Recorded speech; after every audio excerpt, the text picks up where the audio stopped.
दोस्तों नमस्कार। Daily news current affairs analysis में आप सभी का स्वागत है। तो आज है 30 दिसंबर और आज के हम लोग proper current affairs news analysis को देखेंगे जो आपके यूपीएससी, यूपीपीएससी, आरओ खंड शिक्षा अधिकारी या अन्य जो भी कम्पिटिटिव एग्जाम में जहां भी current affairs proper news analysis पूछा जाता है उसके लिए आपकी ये क्लास बहुत ही उपयोगी साबित होने वाली है। और ये कल से आपकी क्लास लाइव 8 बजे से 9 बजे के बीच होगी, तो सभी लोग लाइव क्लास में आना जरूर, सभी लोग उपस्थित होना। और साथ में इसके जो क्वेश्चन हैं आप उसमें क्वेश्चन भी उसके आंसर दे सकते हैं। और कल से आपकी क्लास लाइव होगी, तो इसमें आज का पहला क्वेश्चन हम शुरू करते हैं। पहला क्वेश्चन आपका है कि 29 दिसंबर 2022 को भारत का किस देश के साथ एकटा यानी economic cooperation and trade agreement प्रवृत्त हुआ, यानी प्रवृत्त हुआ का मतलब हुआ लागू हुआ।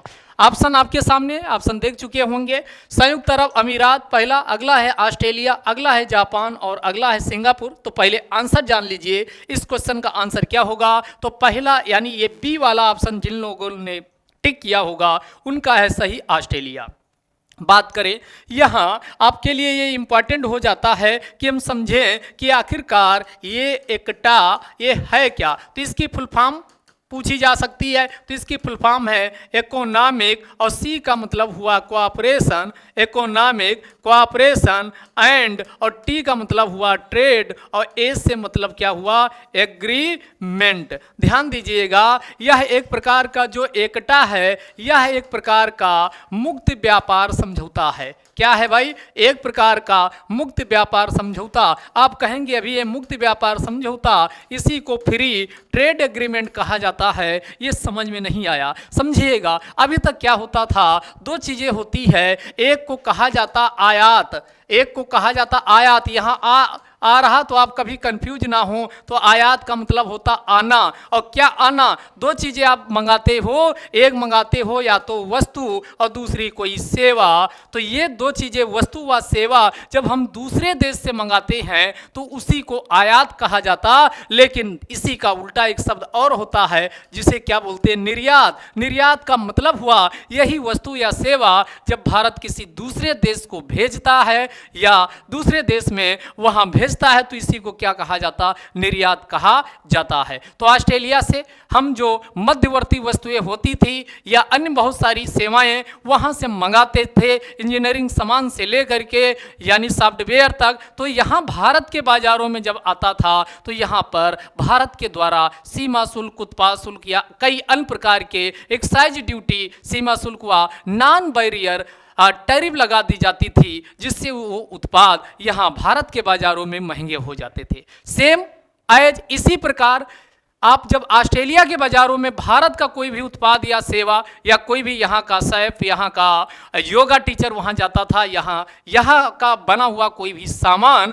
पेट्रोलियम उत्पाद से लेकर के अन्य जब ऑस्ट्रेलिया के बाजारों में पहुँचता था तो ऑस्ट्रेलिया के द्वारा भी उच्च दर पर क्या लगा दिया जाता था, वहाँ पर भी शुल्क लगा दिया जाता था, जिससे वहाँ पर भारतीय उत्पाद महंगे हो जाते थे। इसी जो ये बैरियर आते थे यानी दो प्रकार के हो गए, एक नॉन बैरियर टैरिफ, एक टैरिफ यानी टैरिफ दो, एक बैरियर एक नॉन बैरियर। तो दो प्रकार की जो है टैरिफ लगती थी, इसी से निजात पाने के लिए क्या किया गया, यानी ये समझौता हुआ है जिसका नाम क्या है आप समझ चुके होंगे, एकटा। तो इससे क्या होगा, अब बहुत सारे उत्पादों पर शुल्क जीरो कर दिया गया या जीरो के करीब कर दिया गया, घटाया गया है। तो इसका मतलब हुआ कि शुल्क में काफी कमी की गई। और ध्यान दीजिएगा, ये क्या है इकोनॉमिक कोऑपरेशन एंड एग्रीमेंट, जो ये ट्रेड एग्रीमेंट हुआ, इससे ये क्या फायदा भारत को होने वाला है, तो इस पे हमने डिटेल एक अलग से वीडियो कर रखा है, उसको जरूर देखिएगा, मेंस के लिए इंपॉर्टेंट है। और जाते जाते जानिएगा, अब भारत के जो योगा टीचर है और शेफ है जिसकी ऑस्ट्रेलिया में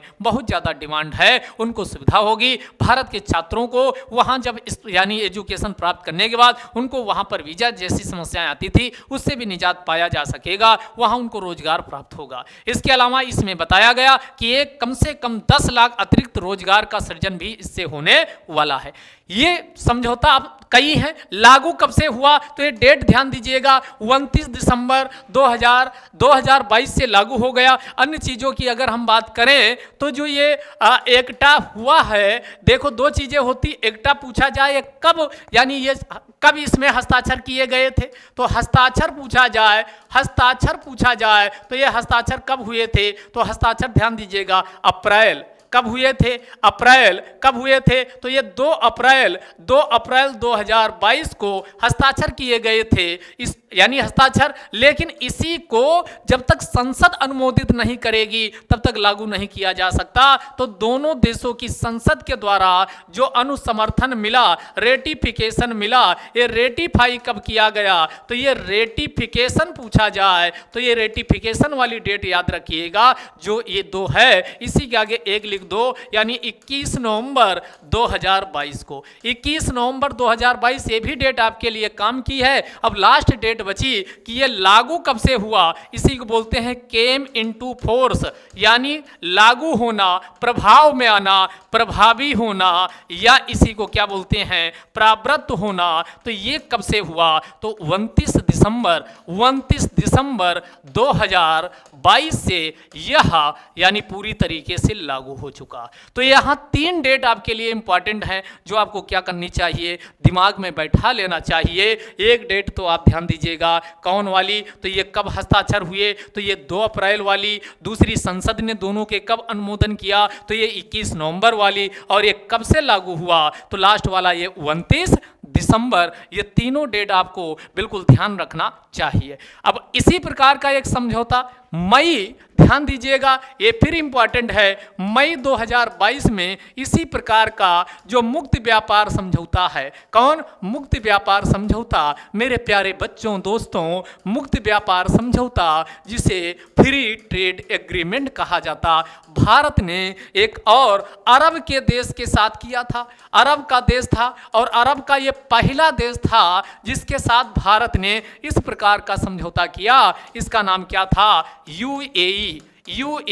इसी को हिंदी में क्या बोलते हैं, यूएई को संयुक्त अरब अमीरात के नाम से जाना जाता। तो भारत ने और किसके साथ इस प्रकार का समझौता किया, तो भारत ने इस प्रकार का समझौता संयुक्त अरब अमीरात के साथ भी कर रखा है। ये भी पूछा जा सकता। और ये संयुक्त अरब अमीरात के साथ जो समझौता किया, इसी को किस नाम से जाना जाता है दोस्तों, इसी को सेपा के नाम से जाना जाता। ये भी एक प्रकार का मुक्त व्यापार समझौता ही होता है। आप कहेंगे सर सेपा की फुल फॉर्म क्या है, तो लीजिए, सेपा की सी से हो गया कंप्रेहेंसिव, और ई का मतलब इकोनॉमिक एंड, और पी का मतलब हुआ पार्टनरशिप, और ए का मतलब हुआ एग्रीमेंट। तो 2022 में भारत ने 2 देशों के साथ मुक्त व्यापार समझौता किया है। एक हो गया सेपा जो यूएई के साथ किया, और दूसरा कौन हो गया, ऑस्ट्रेलिया के साथ, कौन, ECTA, economic cooperation and trade agreement. दोनों बातें आपको ध्यान रखनी चाहिए। पहला क्वेश्चन क्लियर। अब पहले क्वेश्चन में आप कोई डाउट बचना नहीं चाहिए। अगला क्वेश्चन चलते हैं। अगला क्वेश्चन 2 नंबर आपके सामने है कि 30 दिसंबर 2022 को कोलकाता में नेशनल गंगा काउंसिल, क्या क्वेश्चन पूछ रहा, नेशनल गंगा काउंसिल की दूसरी बैठक की अध्यक्षता किसके द्वारा की गई। ऑप्शन है प्रधानमंत्री द्वारा, गृह मंत्री जी के द्वारा, रक्षा मंत्री जी के द्वारा, जल शक्ति मंत्री के द्वारा। आपने देखोगे गंगा एक नदी है, और नदी है तो जो जल शक्ति मंत्री होगा उसी के द्वारा इसकी अध्यक्षता की जाएगी। और ऐसे आप टिक लगाओगे, क्वेश्चन हो जाएगा गलत, क्योंकि ध्यान दीजिएगा प्रधानमंत्री, इसका सही जवाब क्या होगा मेरे प्यारे बच्चों, इसका सही जवाब होगा प्रधानमंत्री जी के द्वारा, यानी इसकी अध्यक्षता की गई। बात करें यहाँ किसकी बात हो रही है, तो इसको अपनी कॉपी में राइट डाउन कीजिएगा। बात हो रही है नेशनल गंगा काउंसिल की। किसकी बात हो रही, नेशनल गंगा काउंसिल की। नेशनल गंगा काउंसिल किसके लिए है, तो गंगा नदी के स्वच्छ, यानी गंगा नदी के स्वच्छता सफाई एवं पुनरुद्धार के लिए है। जो हमने गंगा नदी को चौपट कर दिया है, तो गंगा नदी के का पुनरुद्धार करने के लिए यानी इसे लाया गया। और इसके लिए आप एक मिशन भी चल रहा, national mission for clean Ganga. तो ये national mission for clean Ganga भी ये चल रहा है। तो ये national mission for clean Ganga यानी कौन सा मिशन है? National mission for clean Ganga. ये भी आपके लिए इंपॉर्टेंट है, जो गंगा नदी की सफाई संबंधित है। इसी गंगा नदी की सफाई के लिए प्रधानमंत्री, चूंकि गंगा इतनी पवित्र नदी है तो इसकी स्वच्छता को सुनिश्चित करने के लिए एक काउंसिल का गठन किया गया। और ये काउंसिल का नाम क्या, काफी काम की है, नेशनल गंगा काउंसिल। और नेशनल गंगा काउंसिल की अध्यक्षता पूछे कि इसकी अध्यक्षता कौन करता है, तो इसकी अध्यक्षता पीएम के द्वारा की गई। और ये सेकंड मीटिंग है। कौन सी मीटिंग है? सेकंड मीटिंग है। ये अलग से पूछा जा सकता कि इसकी सेकंड मीटिंग बताइए कहाँ हुई, तो इसकी सेकंड मीटिंग हुई है कोलकाता में। कहाँ हुई जी? कोलकाता, यानी पश्चिम बंगाल में इसमें सेकंड मीटिंग की गई है। अब इसमें किसको किसको शामिल किया गया? तो गंगा नदी जिन राज्यों से बहती है उनके प्रतिनिधियों को शामिल किया गया। आप कहेंगे गंगा नदी कहाँ से बहती है, जरा इसकी भी हम बात कर लेते हैं। तो यहाँ उत्तराखंड में है। उत्तराखंड में एक ग्लेशियर है जिसे किस नाम से जाना जाता है? जिसे कौन सा ग्लेशियर कहा जाता? गोमुख ग्लेशियर के नाम से जाना जाता है। किस नाम से? गोमुख ग्लेशियर से कौन सी नदी निकलती है? गंगा नदी निकलती है, गंगा नदी। और इसकी जो धारा है ये धारा अलकनंदा के नाम से जानी जाती है। किस नाम से जानी जाती? अलकनंदा के नाम से जानी जाती है। और अलकनंदा के बाद इसमें यानी नदियां मिलती हैं। इनमें कौन? धौली गंगा। जहां पर धौली गंगा मिलती है उसे विष्णु प्रयाग कहा जाता है। कौन? धौली गंगा मिलती है। अलकनंदा और धौली गंगा यहाँ मिल गई तो इन दोनों का जो संयुग है इसको क्या कहा जाता? इसको विष्णु प्रयाग कहा जाता है। क्या कहा जाता? इसको विष्णु प्रयाग कहा जाता है। इसके बाद धौली गंगा के बाद इसमें कौन सी मिलती है? तो ये धौली गंगा मिलती है। इसके बाद कौन? एक और नदी इसमें मिलती है जिसे नंदाकिनी के नाम से जाना जाता। अलकनंदा और नंदाकिनी जहां मिलती है तो ये जहां मिल रही है इसको नंद प्रयाग कहा जाता है। क्या कहा जाता? ये जहां मिल रही है ये क्या कहलाता है? इसी को नंद प्रयाग के नाम से जाना जाता है। फिर इसमें एक नदी इधर से आके इसमें मिलती है, नंद प्रयाग, कर्ण प्रयाग और पिंडा नदी। ध्यान दीजिएगा, इसमें एक नदी और इसमें मिलती है जहां पर इसमें अलकनंदा के साथ मिलती है।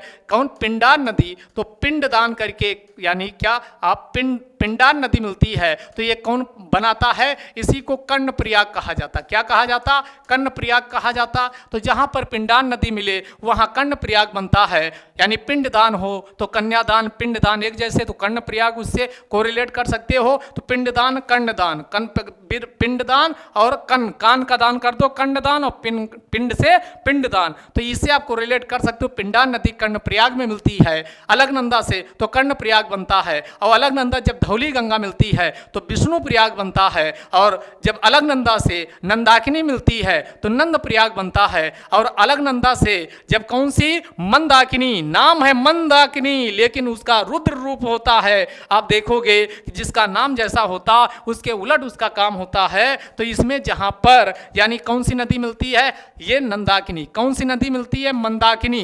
तो इसमें आकर के आगे संयुक्त धारा अलकनंदा के नाम से ही बहेगी। तो इसमें जहां पर मंदाकिनी नदी मिलती है तो मंदाकिनी यहां पर मिलती, ये कौन सा प्रयाग बनता है? ये बनता है रुद्र प्रयाग। इसकी आगे की धारा फिर किस नाम से जानी जाती? अलकनंदा। ये अलकनंदा लास्ट तक रहेगी। और अलकनंदा से जब एक नदी इधर और आती है इसी को बोलते हैं भागीरथी। क्या?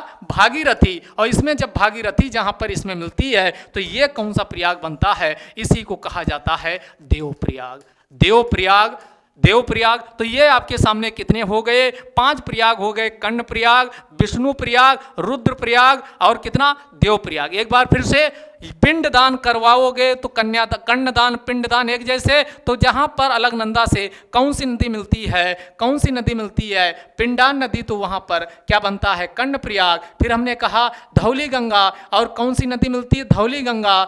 जब इसमें किसमें मिलती है? अलकनंदा में तो विष्णु प्रयाग बनता है। और जब अलकनंदा में नंदाकिनी मिलती है तो नंद प्रयाग बनता है। और जब मंदाकिनी मिलती है तो रुद्र प्रयाग। और जब भागीरथी अलकनंदा में मिलती है तो देवप्रयाग बनता है। और देवप्रयाग से इसे किस नाम से, आगे ये जो धारा है ये गंगा नदी के नाम से बहती है। किस नाम से बहती भाई, गंगा नदी के नाम से बहती है। और गंगा ये उत्तराखंड के निकलने के बाद यानी यूपी में आती है। तो यूपी में अब इसमें नदियां जो अन्य मिलती हैं, इसकी दो तरफ से इसकी नदियां मिलती हैं। रामगंगा ये हो गई कौन, रामगंगा हो गई, रामगंगा इसकी सहायक नदी है रामगंगा। फिर आपकी कौन है, गोमती। फिर कौन है, घाघरा। रामगंगा, गोमती, घाघरा। फिर कौन है, गंडक। फिर कौन है, गंडक, कोसी। और सबसे लास्ट वाली कौन है, महानंदा। तो रामगंगा ये इसमें कौन है, तो गंगा नदी ऐसे बह रही तो ये बाईं तरफ की नदियां हैं। तो बाईं तरफ से कौन, रामगंगा, गोमती, घाघरा, गंडक, कोसी, सोन, महानंदा हैं। जबकि यहाँ दक्षिण की तरफ से इसमें जो नदियां मिलती हैं, अगर उनकी हम बात करें तो कौन कौन सी मिलती, एक ये आपकी हो गई, ये मिलती है। और कौन मिलती है, एक ये नदी, एक ये नदी, यानी एक इसमें आप देखोगे तो कौन मिलती है, इसमें आप बताइएगा कौन सी नदी मिलती, सोन। कौन मिलती, ये सोन नदी हो गई। और एक आपकी इसी के पैरेलल आके इसमें बहती है तो उसका नाम क्या है, यमुना। क्या नाम है, यमुना। तो इसमें यमुना नदी भी किसकी सहायक है, गंगा की। और यमुना की चंबल, सिंध, बेतवा, केन, ये यमुना की सहायक आगे नदी हैं, उसको हम बाद में बताएंगे। सीधे जो इसमें गंगा मिलती है सोन, और ये पुनपुन। सोन और पुनपुन ये नदी किसमें मिलती है, गंगा में। और गंगा फिर कहाँ पहुँचती है, बांग्लादेश। और बांग्लादेश जब ये पहुंचती है, मान लो ये आपकी बहती हुई कहाँ, बांग्लादेश में आ गई। और बांग्लादेश में इधर से कौन से आती है, ब्रह्मपुत्र। कौन, ब्रह्मपुत्र। और जब गंगा और ब्रह्मपुत्र आपस में मिलती हैं तो इनकी धारा जमुना के नाम से जानी जाती है। किस नाम से, जमुना। और गंगा और ब्रह्मपुत्र जो ये पहुंचती हैं तो ये दोनों इसकी संयुक्त धारा बांग्लादेश में आगे किस नाम से, पद्मा के नाम से बहती है। किस नाम से, पद्मा। और अब पूछेगा कि गंगा और ब्रह्मपुत्र की संयुक्त धारा बांग्लादेश में किस नाम से बहती है, तो इसे पद्मा, और पद्मा के नाम से बहती हुई फिर ये कहाँ, तो अपना जल विसर्जित कर देती है बे ऑफ बंगाल में। तो ये पूरी यात्रा गंगा नदी की भी ध्यान रहे। और भारत की जो राष्ट्रीय नदी है वो कौन सी है, भारत की नेशनल रिवर। ये अलग से पूछा जा सकता, भारत का नेशनल रिवर। क्या पूछे, भारत का नेशनल रिवर पूछे तो आंसर आप क्या मारोगे, आप कहोगे गंगा नदी। कौन है, गंगा नदी है। तो गंगा नदी भारत की नेशनल रिवर नदी है, जिसका उल्लेख ऋग्वेद में भी किया गया है। तो ऋग्वेद में भी गंगा नदी का कितनी बार उल्लेख है, ये आप कमेंट बॉक्स में बताइएगा। बात समझ में आई। दूसरा क्वेश्चन बिल्कुल क्लियर कट, क्लियर होना चाहिए। अगला क्वेश्चन नंबर 3 पूछ रहा है, हाल ही में पीएम मोदी जी के द्वारा कौन सा doctor Shyama Prasad Mukherjee national institute of water and sanitation का शिलान्यास कहां पर किया गया। 4 ऑप्शन है, कोलकाता, गांधीनगर, हुगली, न्यू जलपाईगुड़ी। तो आपने देखा कि गंगा नदी से रिलेटेड जो नेशनल गंगा काउंसिल थी उसकी अध्यक्षता पीएम मोदी जी करने कहाँ पहुँचे, तो हमने बताया कोलकाता, पश्चिम बंगाल में पहुँचे। ठीक। अब गंगा नदी का बेसिन आपका पीछे जान लीजिए, बेसिन कौन, तो एक तो उत्तराखंड होगा ही, दूसरा यूपी होगा, तीसरा बिहार होगा, चौथा झारखंड होगा, पांचवा पश्चिम बंगाल। इन्हीं को गंगा से रिलेटेड स्टेट का दर्जा दिया जाता है। तो इस बात का भी ध्यान रखिए। जो अभी ये मीटिंग दूसरी हुई है नेशनल गंगा काउंसिल की, इसमें 5 राज्यों के प्रतिनिधि भी शामिल हुए थे मेरे प्यारे बच्चों। तो अब यहीं पर मोदी जी ने कई योजनाओं का उद्घाटन किया। उन योजनाओं में कौन कौन सी हैं, तो ये कौन है, doctor Shyama Prasad Mukherjee national institute of water and sanitation, यानी जल और स्वच्छता से संबंधित जो राष्ट्रीय इंस्टीट्यूट होगा उसका नाम क्या होगा, डॉक्टर श्यामा प्रसाद मुखर्जी के नाम पर रखा जाएगा। और ये कहाँ स्थापित होगा, प्यारे बच्चों इसका सही जवाब क्या होगा, कोलकाता। कहाँ स्थापित किया जाएगा, कोलकाता। कोलकाता में स्थापित किया जाएगा। आगे ध्यान दीजिएगा, यहीं पर भारत की 7वीं, कौन सी, 7वीं वंदे भारत एक्सप्रेस, वंदे भारत एक्सप्रेस का भी उद्घाटन किया गया माननीय मोदी जी के द्वारा। तो ये कहाँ चलेगी, इस बात का भी ध्यान रखिएगा प्यारे बच्चों। ये कहाँ, ये कोलकाता के हावड़ा से न्यू जलपाईगुड़ी, कहाँ चलेगी, न्यू जलपाईगुड़ी, न्यू जलपाईगुड़ी के बीच चलेगी। कहाँ चलेगी, हावड़ा से न्यू जलपाईगुड़ी के बीच कौन, तो 7वीं वंदे भारत एक्सप्रेस चलेगी। अब इसी से रिलेटेड भारत की पहली कौन सी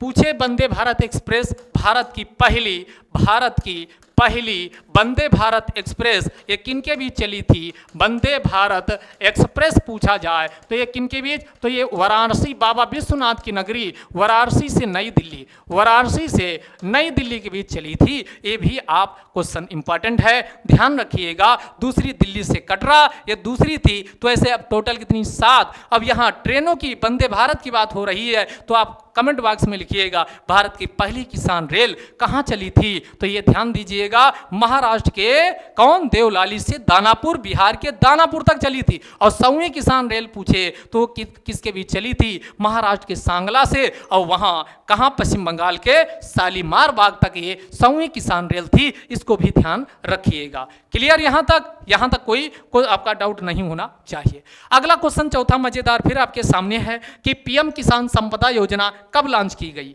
तो किसानों की आय दुगना करने का लक्ष्य कब रखा गया? तो ये आप समझिएगा 2022 तक। 2022 तक इसके लिए एक कमेटी बनाई गई थी जिसका नाम क्या? अशोक दल वही कमेटी किसानों की आय को दुगना करने के लिए। और किसानों की आय को दुगना करने के लिए कई प्रकार की योजनाएं आई। कौन सी? यानी जो जैसे आलू है, प्याज है, ये आप किसान भाई उत्पादन करते, चौपट हो जाता, तो इससे जो चिप आप खाते हो और बहुत सारे चीज़ें आलू से बनती हैं, टमाटर से चटनी बनती है, ये सब इनका प्रसंस्करण अच्छे से हो, यानी खाद्य प्रसंस्करण को बढ़ावा देने के लिए और गांव जो खेतों के स्तर पर ही यानी ये क्या खाद्य प्रसंस्करण यूनिट स्थापित कर दिया जाए। तो इसी के लिए कौन सी स्कीम आती है? किसान संपदा स्कीम। मेरे प्यारे बच्चों, इसके लिए कौन आए? प्रधानमंत्री किसान संपदा, प्रधानमंत्री किसान संपदा योजना को लाया जाता है।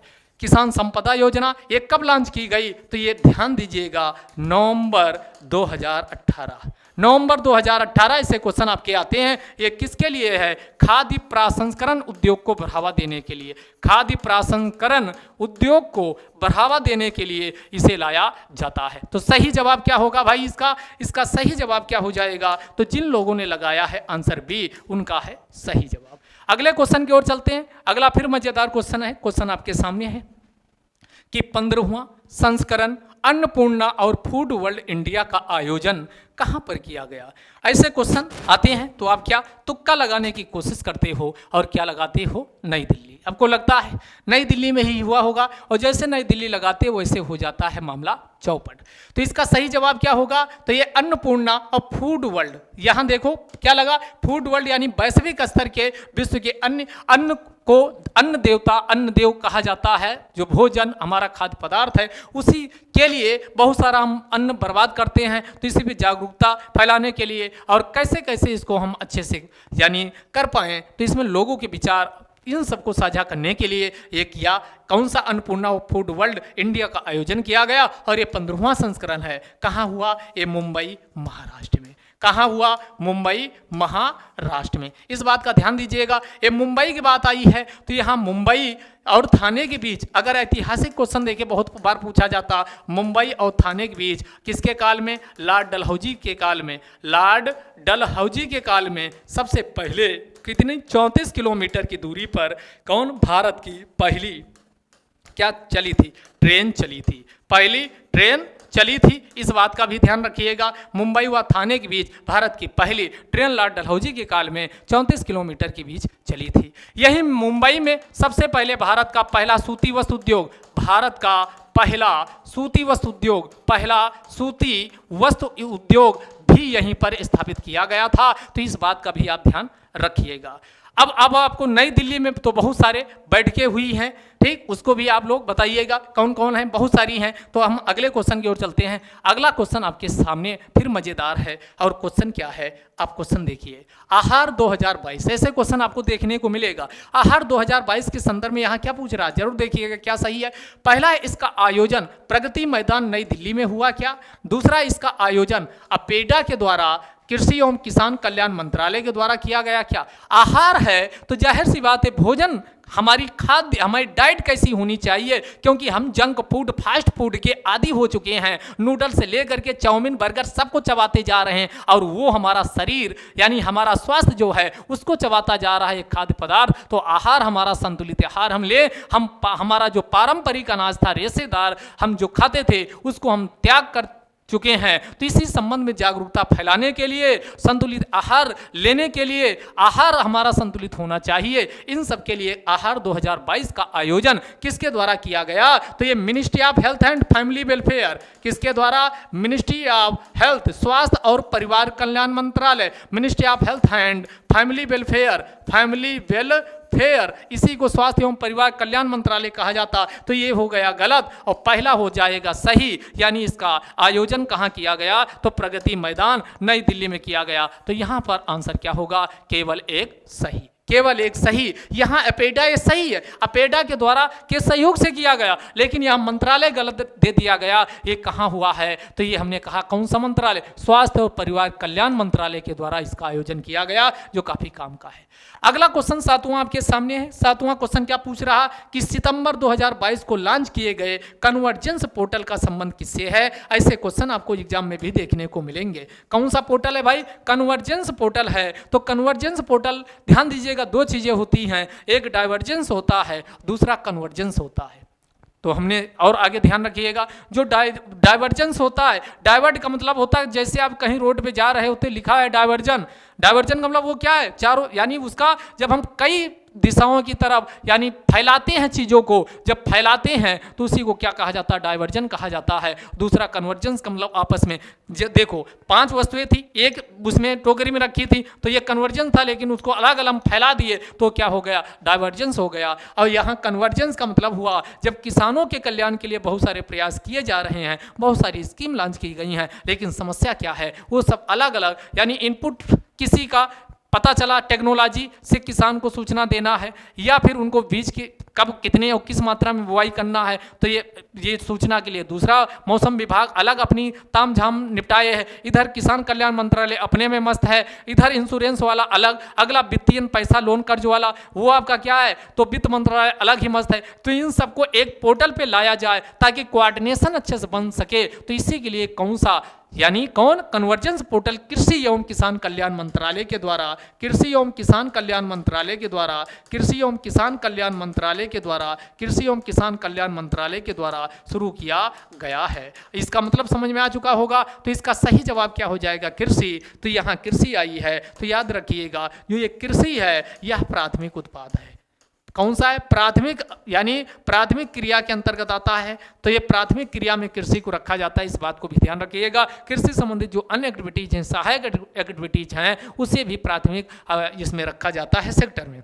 अगला क्वेश्चन नंबर अगला पूछ रहा है आयुष्मान भारत डिजिटल मिशन की नोडल एजेंसी क्या है? 4 ऑप्शन है। नीति आयोग, अगला है फसाई, फसाई मतलब food safety and standard authority of India, अगला है नेशनल हेल्थ अथॉरिटी, या उपयुक्त में से कोई नहीं। तो पहले तो इस क्वेश्चन का आंसर जान लीजिए, फिर इसका हम करते हैं सर्जरी। यानी सही आंसर क्या होगा? ये कौन सा? ये वाला, नेशनल हेल्थ अथॉरिटी। अब यहां बात करें, यानी एक अभियान भारत सरकार के द्वारा लाया जाता है जिसका नाम क्या है? Ayushman digital mission. कौन सा? Ayushman digital mission. कौन सा आता है? आयुष्मान भारत मिशन, आयुष्मान भारत लाया जाता है। अब आयुष्मान भारत एक प्रकार की फ्लैगशिप, कौन सी स्कीम है? फ्लैगशिप स्कीम है, और इसमें 4 कंपोनेंट शामिल होते हैं। अब 4 कंपोनेंट कौन है उसको भी हम समझ लेते हैं। किसकी बात हो रही है जब हम आयुष्मान भारत की बात करते हैं?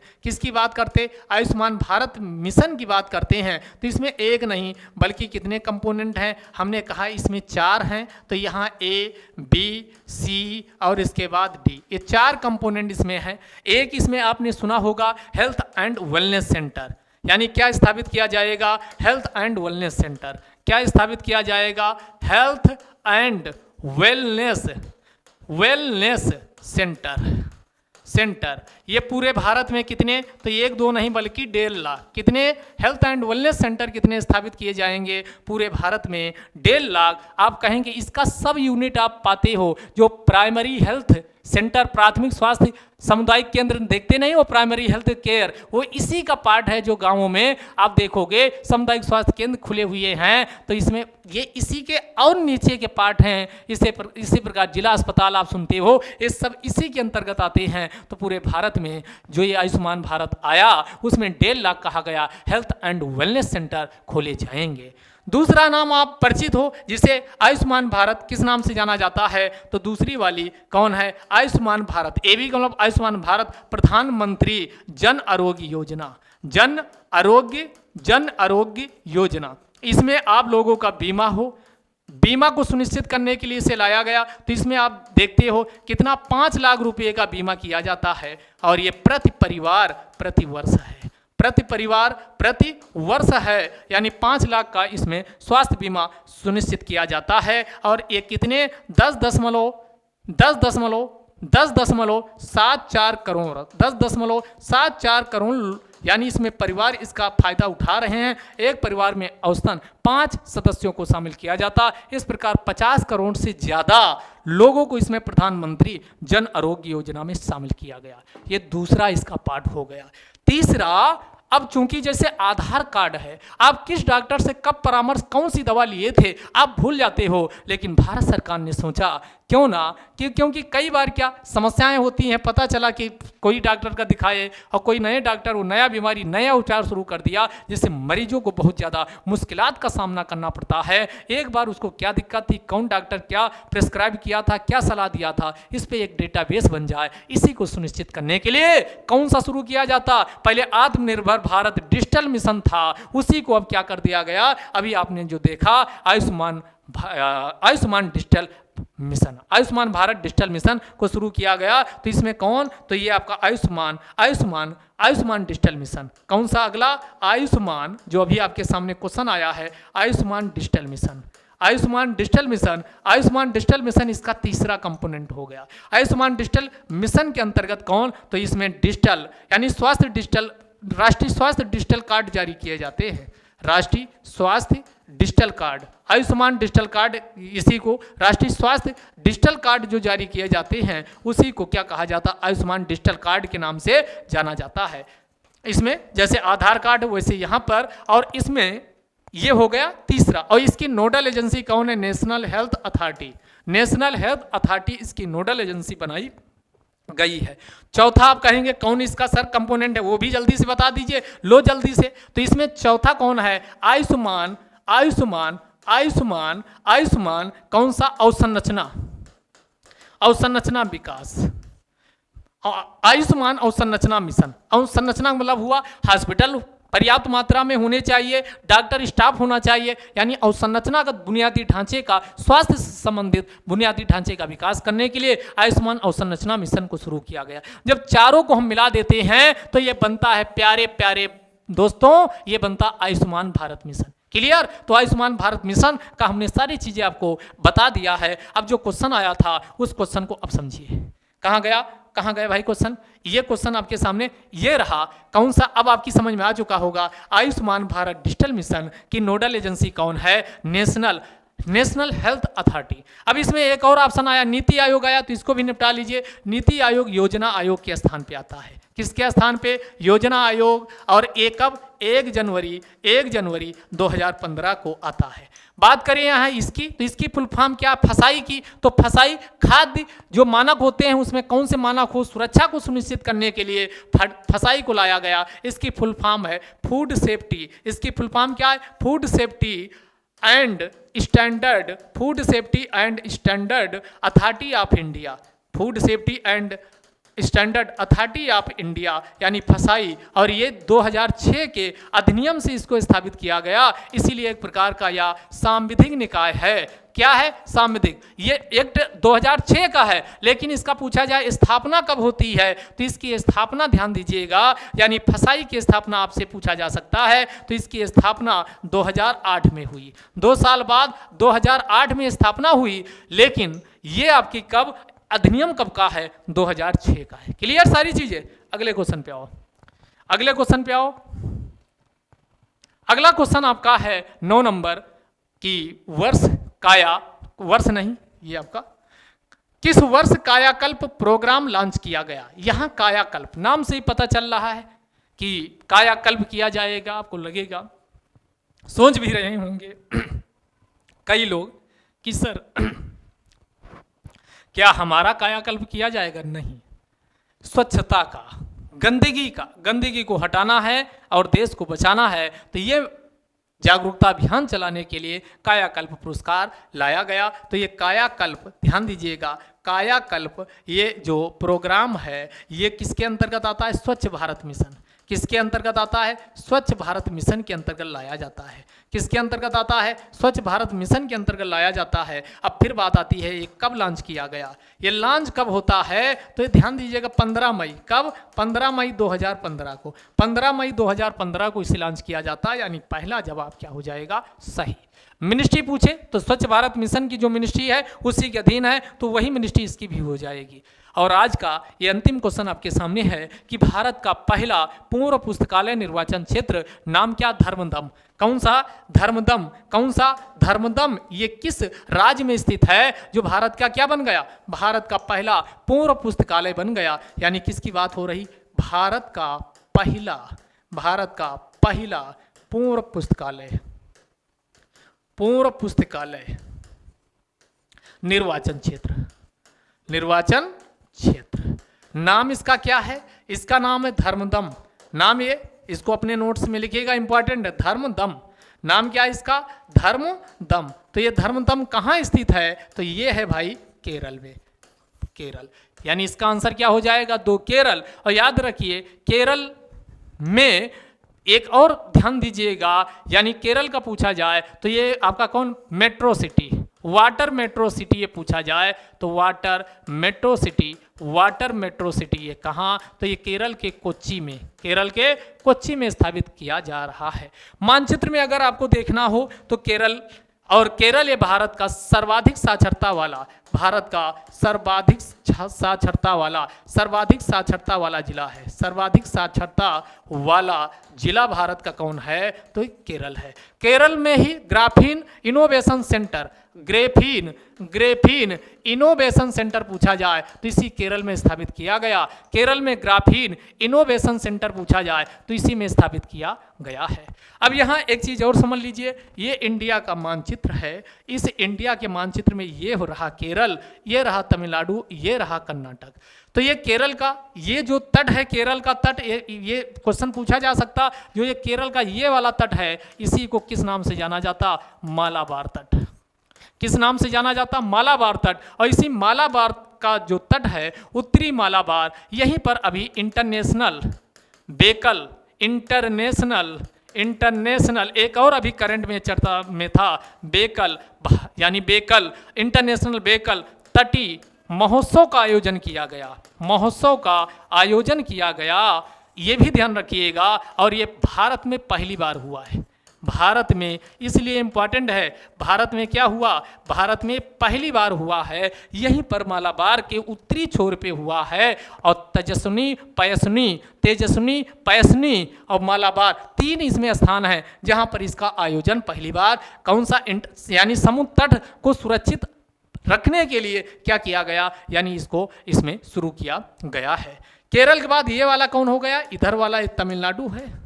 और तमिलनाडु का जो ये तट है ये वाला, ये किस नाम से जाना जाता है? ये पूछा जाए तो तमिलनाडु का तट कोरोमंडल के नाम से जाना जाता है। किस नाम से जाना जाता? ये जाना जाता है कोरोमंडल का। तो कोरोमंडल पूछे तमिलनाडु का तट। और ये वाला जो केरल का तट है मालाबार के नाम से जाना जाता। ऊपर कर्नाटक को जहाँ ये तीनों मिल रहे हैं, ये आपकी ये क्या कहलाती है? नीलगिरी का मतलब हुआ केरल और प्लस का कर्नाटक और प्लस का तमिलनाडु, तीनों के मिलने से ये इसकी बनती है। और नीलगिरी की सबसे ऊंची चोटी प्यारे बच्चों पूछी जाए तो कौन सी है? डोडा बेटा। नीलगिरी की सबसे ऊंची चोटी पूछी जाए तो कौन सी है? डोडा बेटा। लेकिन दक्षिण भारत की सबसे ऊंची चोटी पूछी जाए, दक्षिण भारत की सबसे ऊंची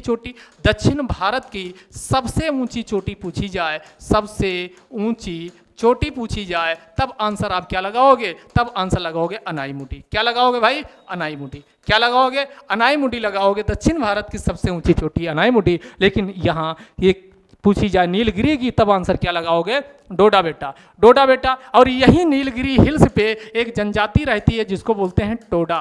कौन सी जनजाति? टोडा जनजाति रहती है और यहीं पर नीलगिरी हिल्स पे जो वन पाए जाते हैं इसको बोलते हैं 16 वन। तो ये कई बार आपके एग्जाम में पूछा है 16 वन कहाँ पर पाए जाते, 16 वन यहीं नीलगिरी हिल्स पे पाए जाते। इसी नीलगिरी हिल्स पे एक 12 सालों में एक फूल खिलता है, 12 सालों में एक फूल खिलता है, जो 12 सालों के बाद ये इसका यानी ये फूल खिलता है, इसको क्या बोलते हैं, कुरुंजी। कुरुंजी यहीं पर कुरुंजी कौन सा 12 सालों में फूल खिलता है, जिसे किस नाम से जाना जाता, कुरुंजी के नाम से जाना जाता है। तो इतनी चीज़ें हमने आपको मैक्सिमम कम समय में जितनी हो सकी वो बताने की कोशिश की। क्लास आपको कैसी लगी ज़रूर बताइएगा। फिर मिलते हैं, तब तक के लिए जय हिंद जय भारत।